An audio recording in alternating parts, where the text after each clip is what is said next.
Do you sometimes feel like a provisional crown is a waste of your time? I mean, you're just going to throw it out at the next appointment. Well, joining us this evening is a passionate prosthodontist who's keen to change our minds on that and to show us that an excellent provisional crown is an essential step in providing an excellent long-term crown. Welcome to ADA Interact. I'm Peter Norton. This evening, we're joined by prosthodontist Dr. Ben Lee. Ben, thanks for being here. Thank you so much for having me, Peter. Well, Ben, you're already a bit of a celebrity on the ADA CPD portal with your video series on anterior crowns and on contemporary bridges, but tonight is your first Interact event, so welcome. Thank you so much for having me. Ben is also well known for his teaching around Australia, which he somehow manages to balance with a busy private practice in Sydney. If you're watching us live, you can send us your comments and questions. We'll get to as many of them as we can. Now, Ben, a well-made provisional crown is almost the ultimate multitasker. But in your practice, what functions are you asking a provisional crown to perform? Well, Peter, for our topic this evening on primarily on posterior provisional crowns, I think it serves many different functions. First and foremost, it has to protect our teeth in question, as well as the preparation that we just spent a long time doing and perfecting. A lot of the teeth that we work on, of course, the nerve is still vital. And of course, we want to protect that from further mechanical or thermal or other stimuli. So of course, a well-fitting restoration that covers the entire margin to minimize that marginal leakage during this period of time is of most importance. In addition, particularly for the posterior segment, I think space maintenance or I guess the maintenance of the inter or intra-arch is most important. Many times I recall while teaching at the Sydney University, looking after our graduate students, where sometimes their provisional crowns could dislodge for some time. But the time, of course, when the definitive restoration has arrived, either the abutment, either the teeth or their neighboring teeth or the opposing dentition may have moved somewhat. So often it's a bit tricky to try to fit in those restorations. It's a happy day. Yeah, not so much. Of course, we need to provide the patient the opportunity to carry out excellent hygiene during this period of time. There's nothing worse than a restoration that the patient cannot floss or clean well interdentally, resulting in a food trap, a lot of plaque, gingival inflammation, and on the day of issue, you remove your provisional restoration and you met with basically a pool of hemorrhage. Does this person have a bleeding disorder? Yes, I know the feeling. Yeah, so that's not a happy day either. Now, sometimes for anterior in particular situations, aesthetics, communication is also most important. Even for posterior, there are quite a number of patients that I've worked on over the years that even for, say, around the premolar area. Now, some patients are very particular with the way that they want their premolars or sometimes even molars to look or to feel, whether it's from their buccal emergence profile or whether it's from the palatal in terms of how their tongue would be able to feel that restoration. Some people are very particular with that. So we need to spend time to optimize these surfaces and then taking, say, an alginate impression, send it to the lab, or sometimes with clinical photography, that will be helpful too, to our ceramics so that they can copy what we have already created and consent has already been achieved, essentially. So this is a communication tool with the patient, but also with the ceramist. Absolutely. And when it comes to the communication with the patient, I guess that's where this medico-legal function comes in? Definitely. Often in some high-end aesthetic practices where the only thing they do are small makeovers, or veneers sometimes, these patients are not only very they know exactly what they want, or sometimes you're dealing with these very expensive full mouth ceramic restorations. So it's important in these practices in particular for the patient to give consent to the shape and feel and look of these provisional restorations so that the ceramist can proceed to construct them, of course, in the definitive material. And what that means is that then there will be an additional cost if the patient has suddenly changed their mind about say, incisal length, where sometimes these restorations have to be completely remade, then who's going to bear that cost of that, especially if you're doing that on a daily basis? You mentioned one of the functions being the shaping of the soft tissues. Now, that seems most relevant for anterior cases, but at the end of the day, if there's a deeply subgingival margin on a posterior provisional crown, Absolutely. it's really going to help with the insert appointment that way. Is that right? Absolutely. Shaping the soft tissue can certainly be carried out both in terms of the anterior or the posterior segment, particularly when you have a deep restorative margin, as you mentioned. Well, let's have a look at this slide here. I mean, obviously it's an anterior tooth, but this is a situation where all of those functions of a provisional crown were required and then are demonstrated in the provisional crown. Can you talk us through? Absolutely. So this case was a fairly young lady who has a fractured central incisor number 21. Now the tooth was already root canal treated when it was presented, and it practically decoronated at the gingival level. Now because of her very young age, so both from a biological and in a way from an emotional or psychological sense, she just certainly wasn't ready to be departed from that tooth just yet. So what she requested is for us to attempt to save her tooth essentially, and just to buy her time, both biologically so that she's more mature, and also emotionally so she can accept that unfortunate eventual outcome. So because the tooth was already root canal treated, so after a fairly routine direct fiber reinforced post and then composite core reconstruction, we carried out a crown preparation utilizing a subgingival method to maximize the retention, resistance form, as well as the Ferrule effect. Because we have a decoronated, well, she presented with a decoronated tooth, so therefore for me it is really important to construct a well-made provisional restoration that checks all those boxes, including reshaping the soft tissue because it has a subgingival collar, so you want to control that soft tissue and not to have excessive or insufficient soft tissue bulk during that healing phase. And of course, in terms of texture, form, and even in terms of the incisal edge appearance, because of tooth number 11 has a small notch on the incisal edge. So I thought that I'll be smart, and by trying to copy that in my provisional crown by also making a small notch, and by asking the patient whether she liked that. And she just looked at me, looked straight in my eyes, and basically it's as if I've just said something most ridiculous. And she says, oh, of course not. But I guess that is communication, and that is the consent process. It's the best time to find out. Absolutely. It's not in ceramic yet. No. Well, we know that prep design is important for the long-term success of a long-term crown. Presumably prep design comes into play when we're making provisional crowns as well. Is that right? Absolutely. I recall one very wise dentist once said to me that if your temporary crown is not staying on, it's your temporary crown talking to you about your prep. So I guess tooth or crown preparation, we just have to go back to the basics. What would make your definitive crown stay on would also help significantly to let your provisional crown to stay on. So retention, resistance form is of most importance. Well, can you talk us through what the difference is between retention and resistance form? Absolutely. Retention is the ability to resist a crown or prosthesis or restoration be dislodged from the path of its insertion. And whereas resistance form is the ability to resist this restoration from falling off the tooth in any other direction other than the path of insertion. So that could be, for example, rotation, rotational forces, or say buccal-palatal forces, which is very commonly met, particularly in the posterior segment.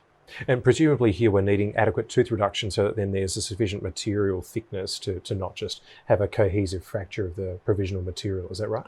Absolutely. Of course, I think at the end of the day, it does depend on what is the final restorative material of choice. If we're talking about a full gold crown or some sort of a metal crown, then your reduction could be a little bit thinner. So sometimes you may have to bulk up your provisional material, or you can choose to use even a stainless steel crown to mimic what the final material or look of the restoration you try to achieve is. Well, looking at these slides, what is it that we're trying to examine here? Well, in this slide here, I just want to highlight the importance of being aware of controlling the way you prepare the teeth, especially when we use these tapered burrs, and often they are being used whether it's for anterior or posterior segments to break the interdental contact and to finalize your interdental preparation. Now, all of these taper burrs, they carry an innate 7-degree taper on either side. So assuming that we are a robot or we are a perfect clinician, that and things were prepared in a parallel sense on the mesial and distal, but just by the adding up the natural taper of the burrs on both sides, so you go 7 degrees plus 7 degrees, so that's already 14 degrees in terms of the total total taper of that tooth. And the ideal, it ranges somewhere between usually says somewhere between 10 to 20 degrees. So assuming you're a perfect clinician using a taper burr, you've struck that right in the center. So any slight imperfection in your hands will result to a taper in excess of 30, sometimes even 40 degrees, particularly for the posterior segment. I think a lot of patients does have limited opening, or even if there was best opening, it is still sometimes tricky for dentists to reach down the back in terms of whether it's access or just visualization of your handpiece. And I guess the issue is that excess taper will mean that the provisional crown and the finished crown will both struggle with their retention. With their retention, absolutely. Okay. Absolutely. Great. So moving through here. So here's a diagram with resistance form. Can you just talk us through that? So this is a diagram showing that assuming these left and right two teeth, they were prepared using exactly the same method, using the same burr, i.e. the idealized parallelness or taper. But the difference being the tooth on the left, you have a much higher core height as opposed to the tooth on the right side. Particularly say your upper or even lower sevens that we work on, often the clinical crown height is very, very short to begin with. So you don't have a lot of teeth to work on. So in these teeth with very short clinical crown height, when you carry out the perfect preparation that man can achieve, but however, that ability for the crown to rotate off that fulcrum point, which is rotating whether in this case is towards the lingual aspect or towards the buccal for the same matter. It's easier for the crown to rotate off in any teeth with a shorter clinical crown height. So therefore, the concept of resistance form comes in because you've done the best that you can to achieve retention. So in these cases, often we will use what's called retention grooves. For this particular case here, this was a tooth that we worked on, an upper 7, where it has a short clinical crown height. So I've added a mesial and distal retention groove to help to resist the rotational or the buccal palatal rotation of that crown to prevent that from dislodging. So could we then therefore call these resistance grooves? I mean, I'm not saying we should change the lingo, but these retention grooves are helping with resistance. Is that correct? Absolutely, and that's a very, very good point. That often I think that title perhaps could do with a little bit of revision. Well, let's start a new term then. So this is the finished crown. Is that correct? Yes, it is. So often with these retention/resistance grooves, we do want to use very fine burrs, not the widest diamond burr that you have, for tooth conservation purposes. On these pictures, they may look quite wide, but actually they are actually very, very thin. And so often we would need to utilize a metal material on the inside, whether it's full gold or in this case porcelain fused gold. Do you find that these retention grooves also help the provisional crown to stay in place? Absolutely. There are actually cases that I worked on where the tooth is very, very short. So I actually end up placing 4 of these, mesial, distal, buccal, palatal, on all 4 sides to improve that lockingness of that restoration. Absolutely. Well, obviously we're mainly here talking about posterior teeth, but there's still a lot we can learn from anterior teeth when it comes to posterior. So what can you tell us about our prep design? Absolutely, because a lot of the anterior teeth that we work on in terms of the cingulum shape it's already at a taper, a very large taper to your buccal wall. So if you were to follow that natural taper on the cingulum without changing it intentionally, straight away, before you even prep, you've already lost a significant part of that retention and resistance form. So this picture pretty much just demonstrates the fact that you need to be very, very parallel to the buccal and the palatal aspect.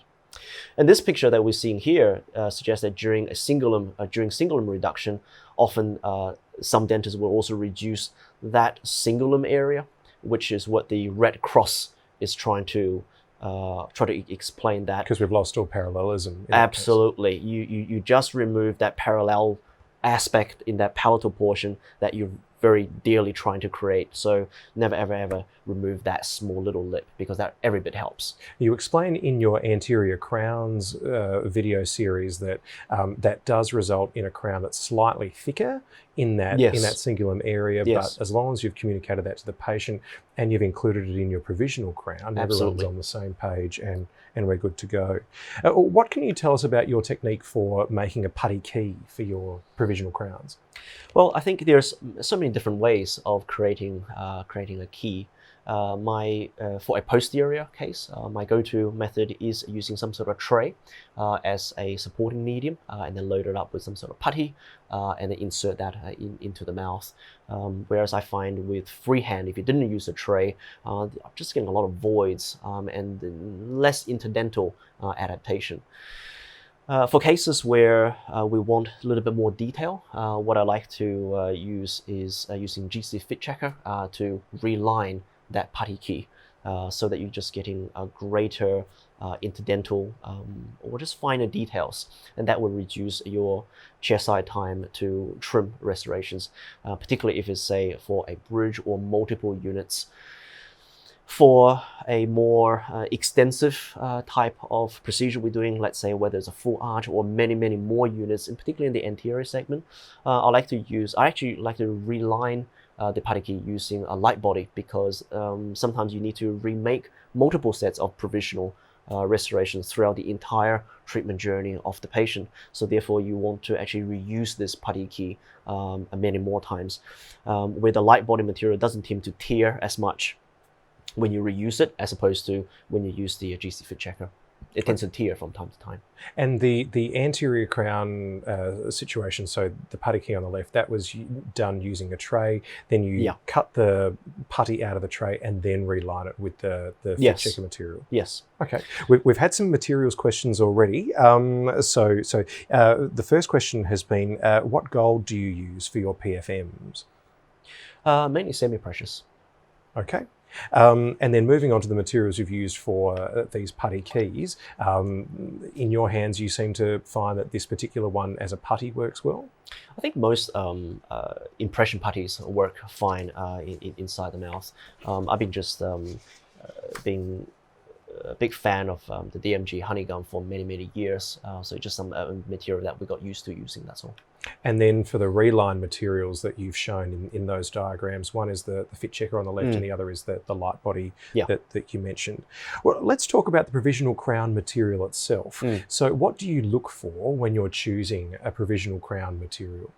Well, the majority of the material that's available on the market these days is all your bisacral resins. That I think certainly dominates the market share at the moment. It's a material that, of course, it comes out of a gun usually, so it's auto mix, which means that there's very little bubbles, there's very little voids, and the best thing about it is because it's a resin, so therefore it's very easy to add, to remove, to put in different layers, changing the color, basically to change the way that you want to with ease, and still provide an aesthetic and a durable restoration that you can use for both anterior and posterior dentition at the same time. Are all temporary or provisional crown materials as safe for the pulp and for the surrounding soft tissues? I think there are certainly some differences. Quite a number of years ago, I think most people were using probably a jet acrylic at the time. That was a very popular material, and it's still a very good, strong material to use. But in terms of during the setting period of time, the material certainly has more of an exothermic reaction, so it basically gives off a lot more heat. So if you were to choose to use that material, leave it on the tooth for a longer period of time, I think for a teeth that is already on the edge in terms of that pulpal status, then I think it just adds that extra layer of stimulus. But I guess to counteract that, you could perhaps consider immediate dentin sealing. That's a slightly different topic, but I think in this intensive purpose, it's potentially something to cover as well, where you are sealing the dentin before you start to introduce different materials, whether it's chemicals or whether it's thermal, reducing that stimulation to the pulp. In terms of polymerization shrinkage, I mean, do you find that there's much difference between the bisacral resins on the market, or are they kind of similar in the polymerization shrinkage sense? Because we have had a question, is it okay to let the temporary crown shrink wrap, which I assume is heading in that direction? Yeah, shrink wrap is certainly a technique that a lot of clinicians employ. I do find it depends on the clinical situation.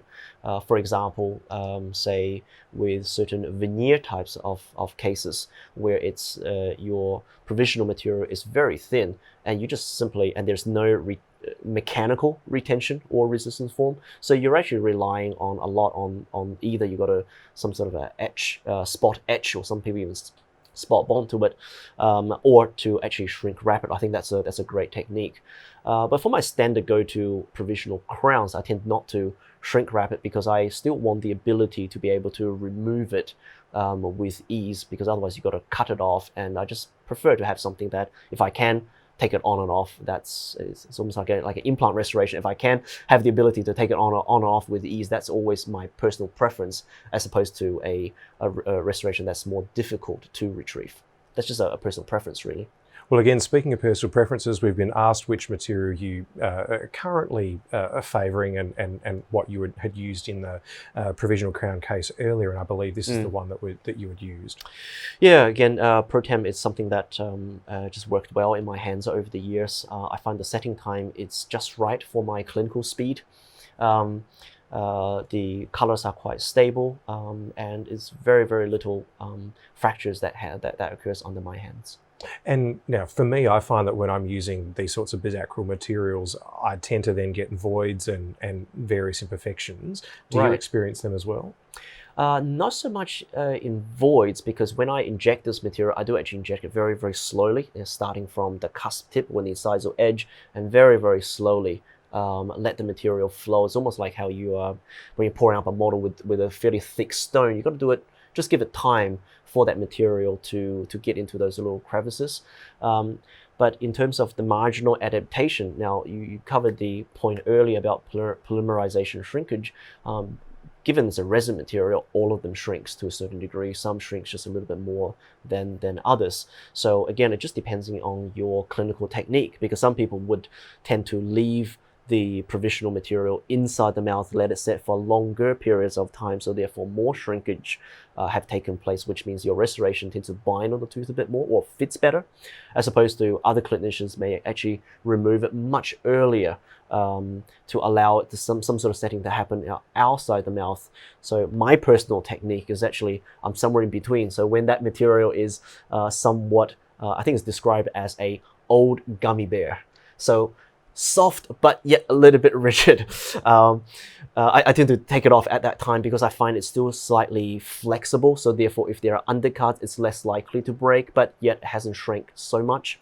But when I take it out of the mouth, I actually put it back into the mouth and I actually jiggle it up and down, because I'm trying to control how that shrinkage occurs. Not so much binding happens on the tooth, because because sometimes people will take quite some time to finish trimming your provisional crown outside the mouth, and by the time that happens, all the polymerization shrinkage completes. So it's now one size smaller. You try to put it back in the mouth. You go, why doesn't it fit all the way down? This fit a second ago. Yeah, exactly right.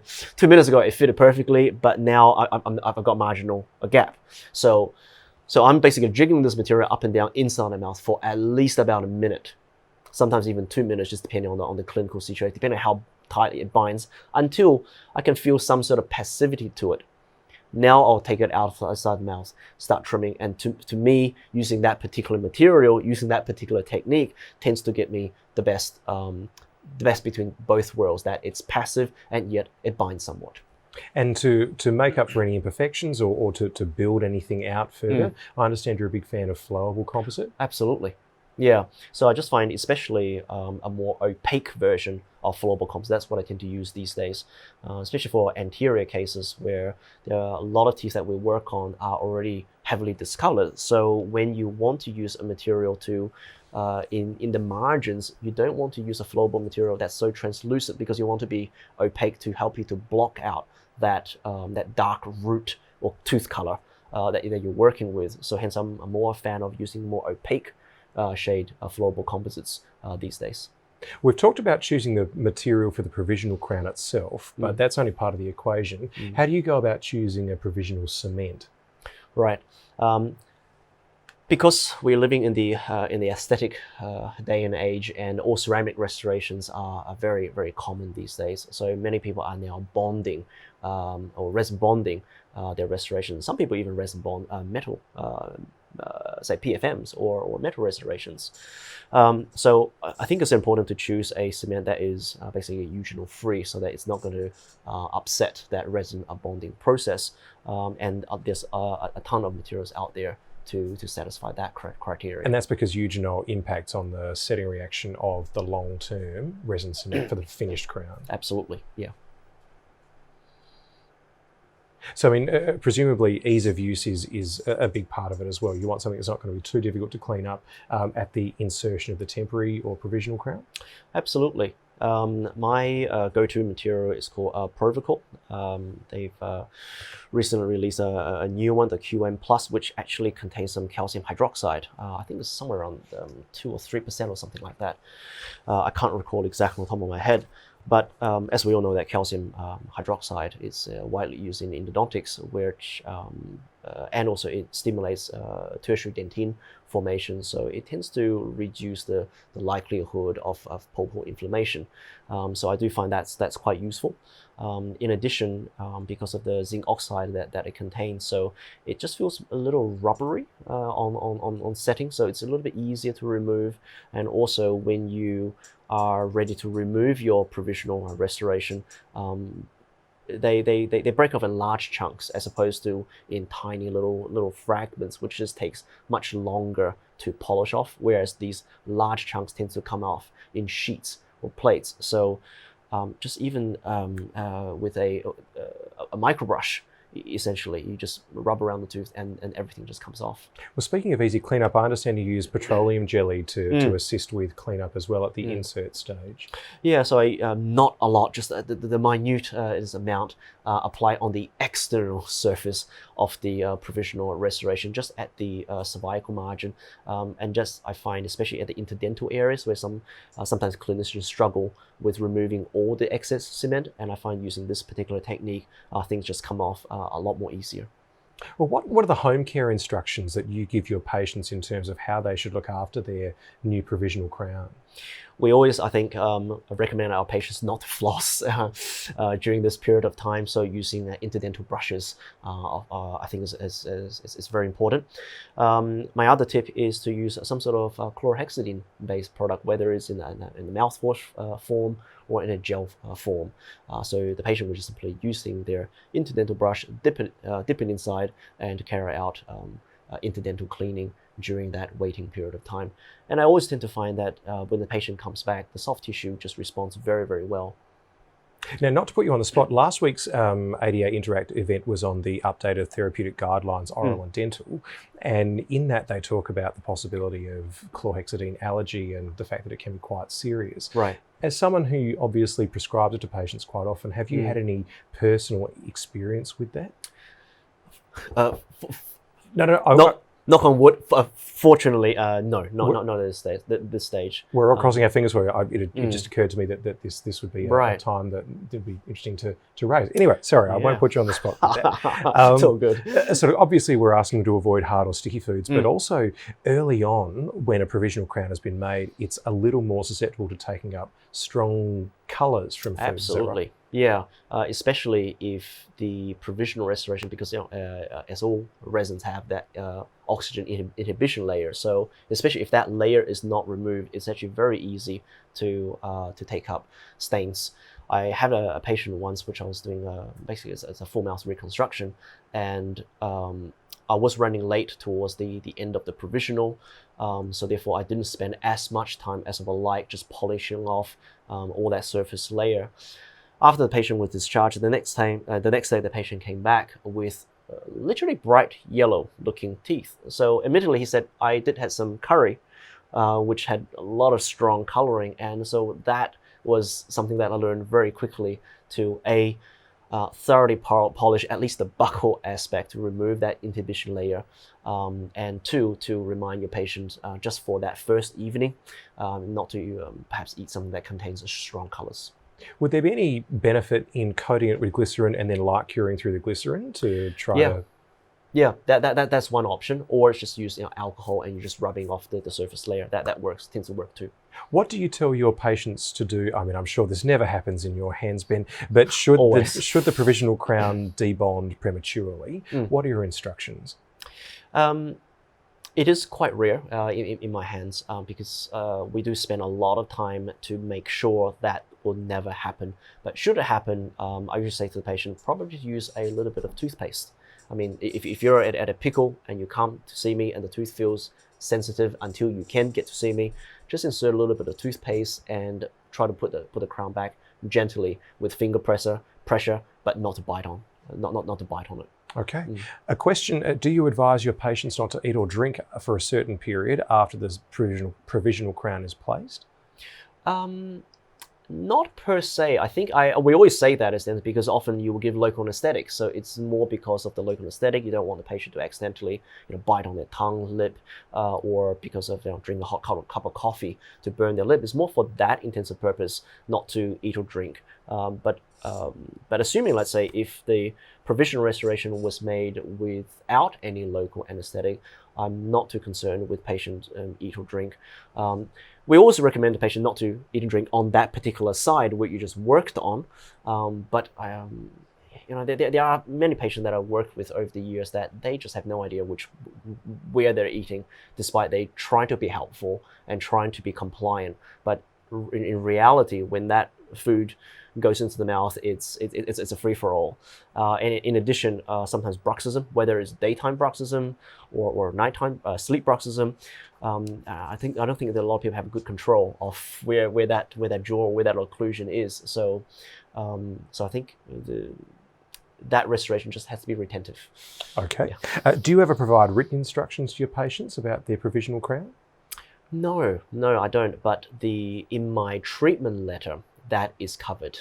So in my very comprehensive treatment letter, there is a whole paragraph set during the provisional stage. What is to be expected in terms of teeth could be sensitive, it can come off, it can chip, how to look after it, not to eat sticky things, etc. So it's actually in my treatment letter, which is part of the informed consent process. So often I just ask the patient to refer back to that paragraph if they've forgotten what I said to the patient verbally at the time of treatment.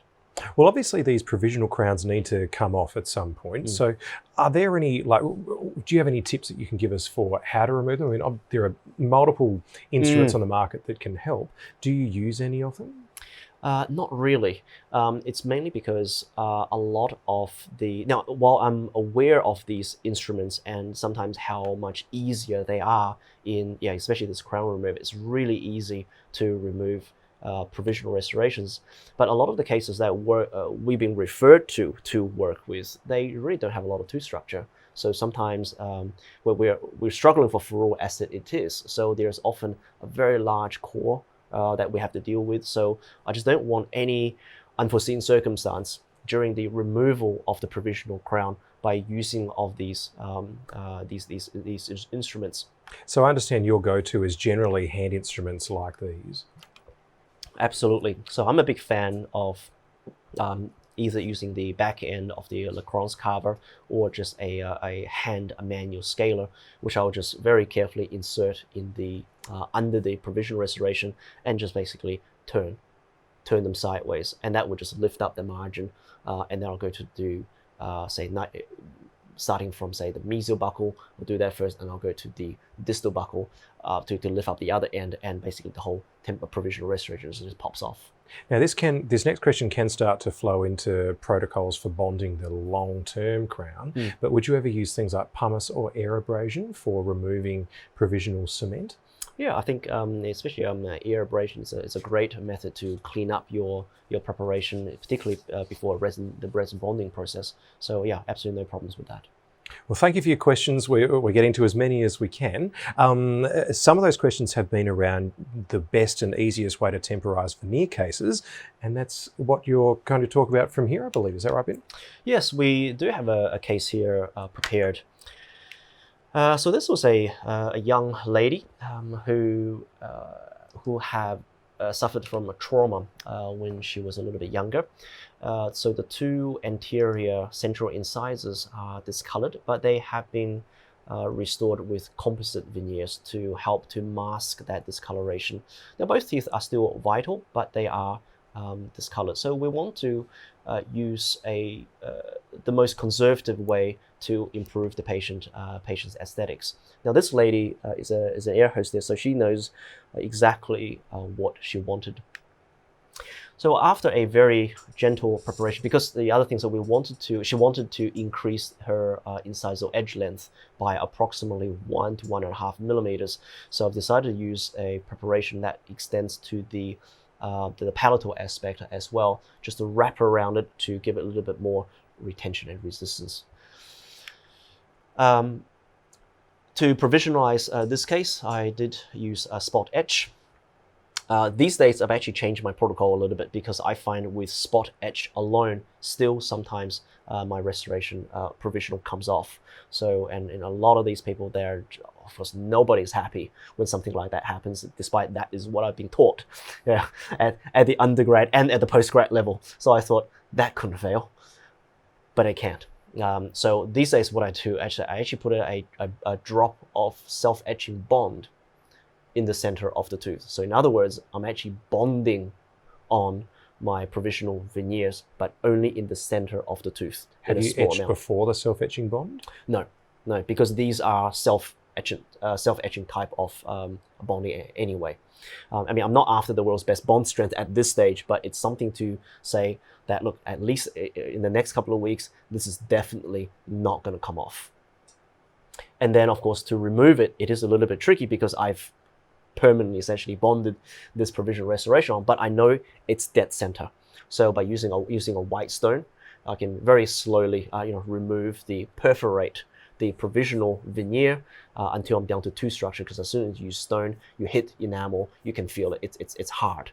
And once you've made essentially two holes in the middle of your provisional, in this case, two holes in the middle of your provisional veneer, everything comes off. So that's my protocol these days. But this was a case that was done, some years ago now with spot etch, and then otherwise this is shrink wrapped, as in we apply this provisional material intraorally and you just let that set, and then take it off, trim it up, and this is again that consenting process that we spoke of earlier. This is exactly how she wanted her final restorations to look in terms of embrasure form, incisal edge, incisal length. So therefore, I would take alginate impressions and photographs like this, send it to my ceramist to copy the shape that I have just confirmed with the patient. So pretty stock standard, 2 feldspathic porcelain veneers were made and subsequently resin bonded to achieve the look that the patient wanted. Well, we've had questions about other indirect restorations like inlays and onlays, because obviously they can be a bit of a challenge when it comes to retention and resistance. So yes, what sort of techniques or tips do you have for us on those provisional restorations? Yeah, sometimes I do stalk people on DPR. Not that I use that very much, and I have seen cases where really good, great clinicians, they've posted pictures of an onlay especially, where the preparation is essentially it's a flattish tooth with but excellently, perfectly executed in every clinical step. So in those sort of resin bonded full coverage ceramic onlays that they've constructed. They purely rely on the resin bond strength for that restoration to stay on, because any other than that, there's certainly no mechanical retention or resistance form. And I guess that concept has worked well for those clinicians, and I think we just have to pick our case as well. For a lot of the bruxes that we've been sent to treat, I know that's not going to last very long at all. So because of that, I'm always a firm believer in mechanical retention and resistance form, even for inlays. Also for inlays and onlays. So always look for a design in the preparation to maximize those features. Whether sometimes you can use a groove, sometimes you can use a bevel, whatever that I need to do, I would need to have mechanical retention and resistance. Well, can you talk us through the case that you have to show? Absolutely. So this is a little bit more a routine case where the patient presented for replacement of these restorations because of recurrent caries. So once these amalgam restorations were, before they were removed, again, I made a putty key using putty. After when the restorations were removed, caries addressed. These two teeth, it was slightly tricky to provisionalize because they had different paths of insertion. And well, the final restoration, of course, is going to be two different pieces, so that doesn't really matter. But to provisionalize it, I, of course, did not want my provisional restoration to dislodge. So on purpose, I've decided to make it splintered together. But one problem with splintered provisional restoration is that now the patient cannot floss in between. So therefore, it's very important to use whatever instruments that you have to create space for the insertion of an interdental toothbrush. So here I've demonstrated using a diamond burr, and then later on polishing, I've made it a little V or a U notch, which you can see on this particular slide. So once the provisional restoration is provisionally cemented, you can see there's a little gap, and also there's sufficient space to enter using a interdental toothbrush. And I would always demonstrate that to the patient, while them holding a mirror, and then I'll usually just give them a handful of these to use during that the course of the next couple of weeks while we're waiting for the definitive restoration to come back. And every time again, they'll be dipping that in chlorhexidine. So once the definitive restorations are made, the rest is pretty straightforward. The soft tissue in these cases are always ideal, and it's just a very straightforward technical exercise from there on. Okay, well, thank you for your questions. We've had a question: how do you make a putty key of a tooth which is not fully intact or fractured? And look, if I can make it even more complex, what if that tooth has already a clasp and or a rest from a removable appliance like a cobalt chrome denture? So this is a situation where the tooth is fractured already, and there is some sort of an extra device that goes on top of it, say for example a partial denture. And so how do we go about making a provisional for those situations? Well, first I will use what's called a glat wrap technique. So first we would need to ideally, if you have time to do a wax up before the patient arrives, that would be great. But however, sometimes we don't have that luxury. So you just have to perform on the spot. So in those cases, I would just freehand apply a blob of composite on that fractured tooth, and then I'll put a sheet of glat wrap over that uncured composite at this stage, then insert the patient's partial denture. So that denture, whether it's rest seat, whether it's clasp, will push around that unset resin and then shape or sculpt around to remove the excess. Get the patient to bite together. So now occlusally, it's perfect, and also it can fit that removable prosthesis. Now we're going to cure that while the glat wrap is still in place. Is that something you can show us? Yeah, I believe I can. Okay, great. Well, in that case, while you get set up, I'll flick through and find some other questions.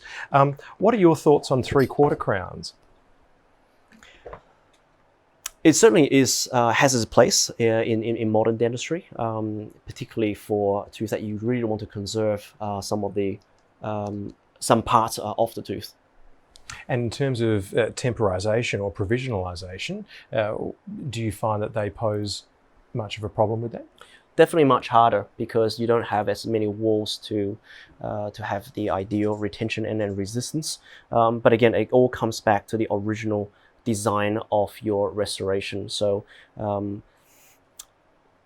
once again, I'm a big fan of using retention grooves or slots for a PFM based restoration. Okay. Well, what we have here is a pre-made model of a what appears to be a broken molar, and what Peter has already made for me is this little device here, which resembles a partial denture. Now, this of course is not exactly what a partial denture looks like because it's actually it's a suck down and with some silver painted on representative only, just to demo the technique. Absolutely. So firstly, we would need to use a blob of composite.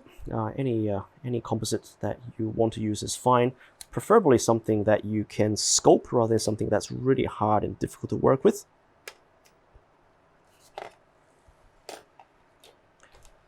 Let me just put my gloves on too.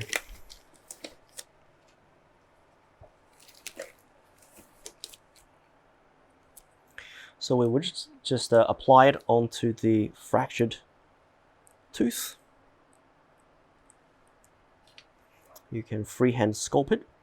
I always find that it's the more time you spend now in making a tooth-like object as close to what the final restoration will look like, the more time you will save a little bit down the track. So there's less trimming and just better all around.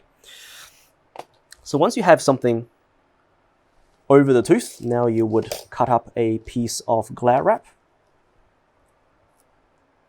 You place it over the tooth. You will insert the patient's partial denture, or splint denture in this case. Now you can see that the clasp is pushing onto our excess composite. So through the glare wrap, you can now sculpt and just remove the excess. And I guess this is the benefit of using this sort of see-through material instead of, say, a plumber's tape. Absolutely. So once again, get rid of as much excess as you can because this will save you time down the track.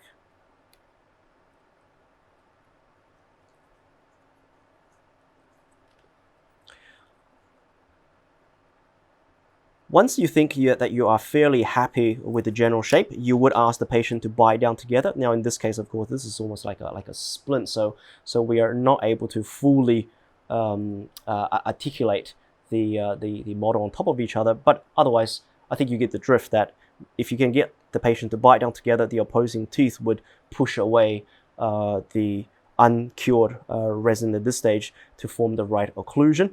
Again, carry out further minor modifications as required. And finally, you can cure through the glare wrap. Which I guess is another benefit of this sort of see-through material. Absolutely. Now, at this stage, you're not looking for, it's not necessarily absolutely essential that you fully cure this material because this is just a shape that you're trying to achieve. You don't have to worry about C factors and bonding and so forth. So once the material is cured, you simply remove your partial denture and your glare wrap, and there you have a shape of a tooth that is functional. So now you can go ahead using your silicone putty key over this, and then later on you will trim. And still be harmonious with the removable appliance. Absolutely. Okay. Another curly question potentially, how would you give a provisional fixed partial denture when the patient already has a missing tooth or pontic? Can you just run through that scenario again once more? How would you give a provisional fixed partial denture when the patient already has a missing tooth or pontic? Ah, I see. So talk about basically how do you make a provisional bridge when the patient has a missing tooth? Well, usually we do a wax up. Yeah, so wax up first, and now you have the shape for a provisional bridge. Okay, and how would you temporize a full gold crown prep? Very good question. So here you have the choice of either using stainless steel crowns, and then relining that with your bis acryl resin material. I find with using stainless steel crowns, then basically it just never breaks. But of course, in the aesthetic world that we live in, sometimes even during the provisional period, patient wants something looking a little bit nicer, or despite the fact that they chose a full gold restoration, I've had those patients before, or something you just simply don't have stainless steel crowns. So in those situations, there's one technique that I learned is that you would prep a cross-like shape in the occlusal surface once you have finished your occlusal reduction. So the cross simply, it means that you have added an extra layer of thickness to your provisional material, which means that it's harder for the crack to travel through the occlusal surface. And also you can slightly bulk up your buccal and lingual aspects. And you inform the patient that this is just a provisional crown at this stage, so therefore to prevent this thing from breaking, we're just making it a little bit wider in terms of buccal lingually, but your final gold crown is going to be thinner and harmonious with the rest of the teeth. We're almost out of time for this segment, but a question has come through. If you're asking the patient not to necessarily floss or floss too much, do you floss around the provisional restoration yourself? Definitely. So we always floss through so that you remove all the excess. Now, it does depend on the patient. For very, very patients that you have worked before and that they're very diligent, we can ask the patient to floss down and then just pull the floss through rather than bring it back up. So that's how we remove interdental excess cement. Look, I'm sorry we're out of time.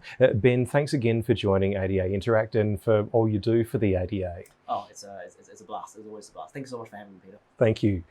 And thank you for watching. Remember to manually log this event in your ADA CPD log if you're watching us live.